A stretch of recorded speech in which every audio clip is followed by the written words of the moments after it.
দীর্ঘ সিয়াম সাধনার পর এলো খুশির ঈদ। রোববার ভোরের আলো ফুটতেই পবিত্র ঈদুল ফিতরের নামাজ আদায়ে ফিলিস্তিনের জেরুজালেমের ঐতিহাসিক আল আকসায় ঢল নামে মুসল্লিদের। কাঁধে কাঁধ মিলিয়ে নামাজ আদায় শেষে একে অপরের সঙ্গে করেন কোলাকুলি।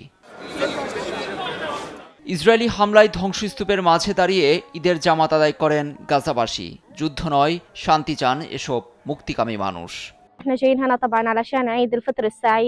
সূর্যোদয়ের মাত্র 15 মিনিটের মাথায় সৌদি আরবে নামাজ আদায়ের নির্দেশ দেন শেখ সালেহ আল হুমাইদ। মক্কার মসজিদুল হারাম কানায় কানায় পূর্ণ হয়ে ওঠে ভোর থেকেই। খুতবা শোনার পর সকাল 6:30টার দিকে ঈদ জামাত আদায় করেন ধর্মপ্রাণ মুসল্লিরা। ঈদে শুভেচ্ছা বার্তা দিয়েছেন সৌদি বাদশাহ সালমান। সংযুক্ত আরব আমিরাতে অনুষ্ঠিত হয়েছে ঈদ জামাত। দীর্ঘ সিয়াম সাধনার পর বাংলাদেশি প্রবাসী সহ লাখো মুসল্লি অংশ নেন এই ঈদ জামাতে।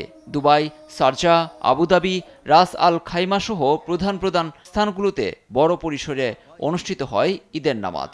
এখানে আমি গত 3 বছর ঈদ উদযাপন করতেছি, আমার কাছে খুব ভালোই লাগে। এখানে বিভিন্ন দেশের হাজার হাজার মুসল্লি উপস্থিত থাকে। কাতারে সিটি স্টেডিয়ামে ঈদুল ফিতরের নামাজ আদায় করেন হাজার হাজার মানুষ। ধনী গরিব ভেদাভেদ ভুলে এক কাতারে সামিল হন তারা। ঈদের ময়দানে বাবার হাত ধরে আসে ছোট্ট শিশুটিও। তুরস্কের রাজধানী ঐতিহাসিক মসজিদগুলোর পাশাপাশি ঈদুল ফিতরের নামাজ অনুষ্ঠিত হয় বিভিন্ন জায়গায়। রোববার বিশ্বের অনেক দেশেই উদযাপিত হচ্ছে ঈদুল ফিতর। লুৎফর কবির, নিউজ ডেস্ক, দেশ টিভি।